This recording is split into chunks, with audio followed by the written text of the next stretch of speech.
नमस्कार दोस्तों, स्वागत करता हूं मैं आप सभी का एक बार फिर से आपके अपनी इस यूट्यूब चैनल पर।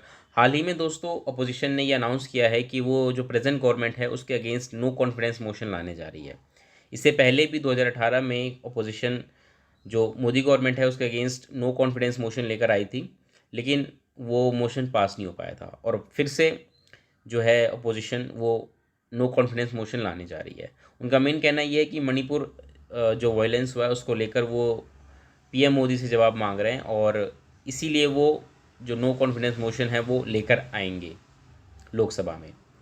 तो डिटेल में बात करेंगे हम इस न्यूज़ के बारे में। इस वीडियो में लास्ट तक बने रहिएगा। चलिए वीडियो की शुरुआत करते हैं। बात करते हैं दोस्तों सबसे पहले इंडिया कोलिशन। इंडिया कोलिशन आपने अभी सुना होगा, जो अपोजिशन है उन्होंने अभी मिलके एक नया कोलिशन बनाया जिसको उन्होंने नाम दिया इंडिया। इंडिया की फुल फॉर्म मैं आपको बता दूं, Indian national development inclusive alliance, ये इन्होंने इसकी फुल फॉर्म रखी है। शॉर्ट में उन्होंने उसको इंडिया कहा है। तो इंडिया कोलिशन है और अभी इसको बने मुश्किल से 10 दिन होंगे और उन्होंने ये अनाउंस किया है कि वो नो कॉन्फिडेंस मोशन जो है मोदी गवर्नमेंट के अगेंस्ट लाने जा रही है। तो जो अपोजिशन है वो डिमांड कर रही है कि जो मणिपुर इशू है उस पर पीएम मोदी अपना स्टेटमेंट दें, लेकिन गवर्नमेंट का कहना है क्योंकि ये जो होम मिनिस्ट्री है उसके अंडर आता है तो इसलिए जो होम मिनिस्टर हैं वो रिस्पॉन्सिबल हैं इस पर कुछ भी कहने के लिए। तो एक दबाव बनाने के लिए जो अपोजिशन है वो नो कॉन्फिडेंस मोशन लाना चाह रही है ताकि पीएम मोदी जो है वो इस पर अपने विचार रखें।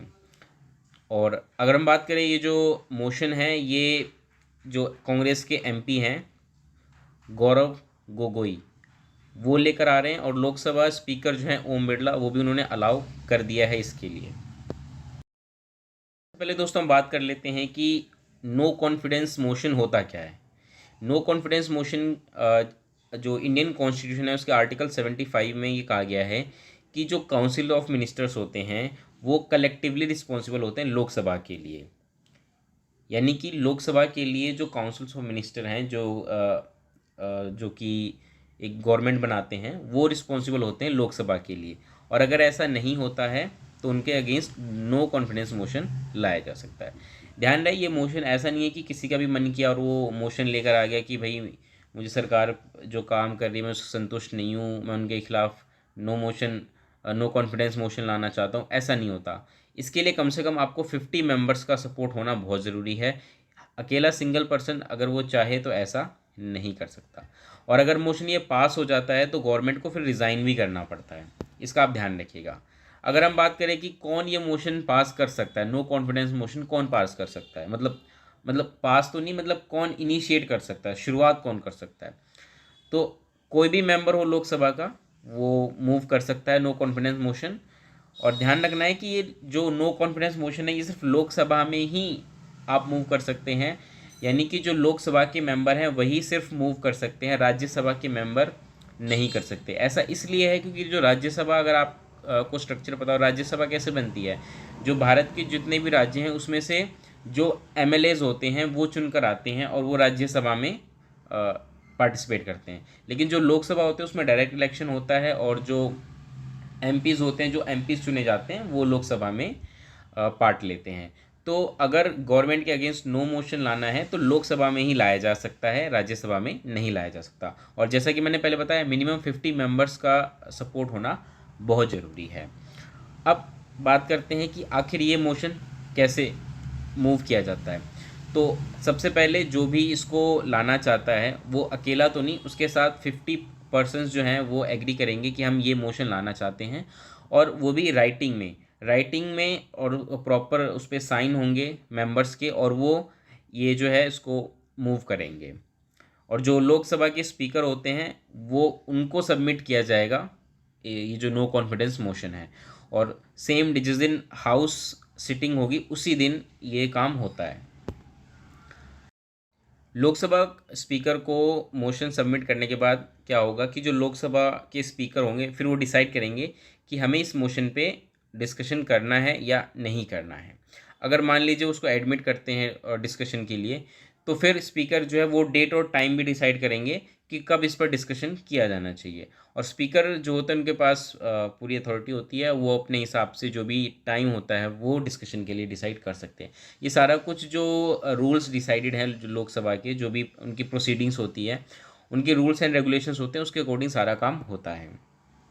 अब हम बात करते हैं वोटिंग की, कि मान लीजिए डिबेट हो रही है, उसके बाद फिर क्या होता है, डिबेट के बाद वोटिंग होती है ना, पूरी डिटेल में चर्चा होती है नो कॉन्फिडेंस मोशन पर, उसके बाद लास्ट में वोटिंग की जाती है। इसमें जो लोकसभा के मेंबर होते हैं वो वोटिंग करते हैं। अब होता क्या है कि जो नो कॉन्फिडेंस मोशन है वो तभी पास माना जाता है जब 50% से ज़्यादा मेंबर लोकसभा के सपोर्ट करे मोशन को, तभी वो मोशन जो नो कॉन्फिडेंस मोशन है वो पास माना जाएगा। जैसा कि आप सभी को पता होगा कि लोकसभा में 545 सीट्स हैं टोटल। इसका मतलब 50% से ज़्यादा यानी कि 273 सीट्स जो हैं, यानी कि 273 मेंबर्स जो हैं वो अगर मोशन को सपोर्ट करेंगे तभी वो मोशन पास्ड माना जाएगा। और अगर एक बार मोशन पास्ड हो जाता है तो गवर्नमेंट को फिर रिज़ाइन करना ही पड़ता है।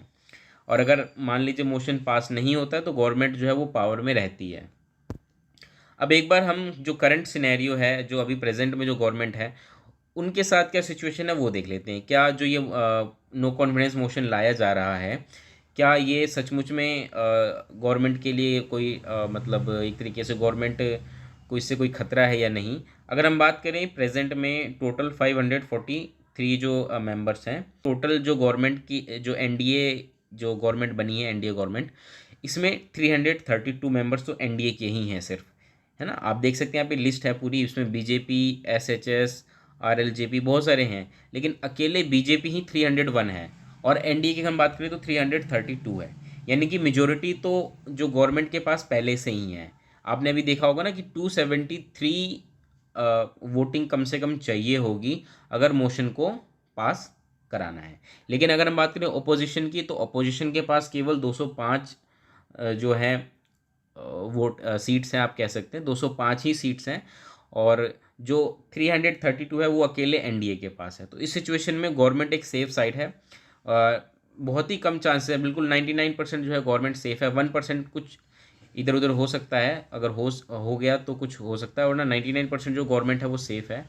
ये नो मोशन जो ये है नो कॉन्फिडेंस मोशन जो है वो लगभग एक तरीके से गवर्नमेंट के लिए कोई बड़ी बात नहीं, कोई खतरे वाली बात नहीं है।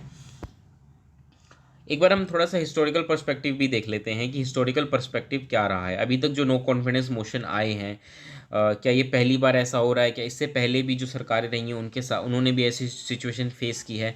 तो सबसे पहली बात तो मैं आपको ये बता दूं कि सबसे इंटरेस्टिंग कोइंसिडेंस ये रहा है कि दोस्तों ये जो नो कॉन्फिडेंस मोशन आ रहा है ये एग्जैक्टली 5 ईयर्स के बाद आ रहा है। पिछले साल जब ये पिछली बार जब ये 2018 में लाया गया था तब भी ये मानसून सेशन में ही था, और इस बार भी ये मानसून सेशन में ही लाया जा रहा है। आज़ादी के बाद से अब तक 27 नो कॉन्फिडेंस मोशंस लाए जा चुके हैं लोकसभा में, और सबसे पहली बार जब जवाहरलाल नेहरू की सरकार थी उसी वक्त उन्हीं के कांग्रेस के लीडर ही आचार्य कृपलानी 1963 में वो लेकर आए थे नो कॉन्फिडेंस मोशन। किस लिए लाए थे? 1962 में जब इंडिया चाइना के साथ वॉर हार गया था, तो उसके बाद आचार्य कृपलानी जो है वो जवाहरलाल नेहरू सरकार के खिलाफ नो कॉन्फिडेंस मोशन लेकर आए थे। उसके बाद अगर हम बात करें इंदिरा गांधी की, तो इंदिरा गांधी सबसे ज़्यादा बार इंदिरा गांधी की सरकार ने नो कॉन्फिडेंस मोशन फेस किया है, लगभग 15 बार, जो कि हाईएस्ट है। और हर बार वो क्या है कि इसमें जीती हैं नो कॉन्फिडेंस मोशन में, हर बार उन्होंने सर्वाइव किया है। वहीं अगर हम बात करें मोरारजी देसाई की, तो 1979 में मोरारजी देसाई और अटल बिहारी 1999 में भी इनके खिलाफ नो कॉन्फिडेंस मोशन लाया गया था, जिसमें कि ये हार गए थे। और आपको पता हो कि अटल बिहारी वाजपेयी की जो सरकार है वो केवल एक वोट से जो है उनकी सरकार गिर गई थी इस नो कॉन्फिडेंस मोशन में। तो दोस्तों ये था पूरा आज की वीडियो में। उम्मीद करता हूँ आपको नो कॉन्फिडेंस मोशन के बारे में बहुत कुछ समझ आ गया होगा, और मिलेंगे दोस्तों अगली वीडियो में। इस वीडियो में इतना ही। नमस्कार।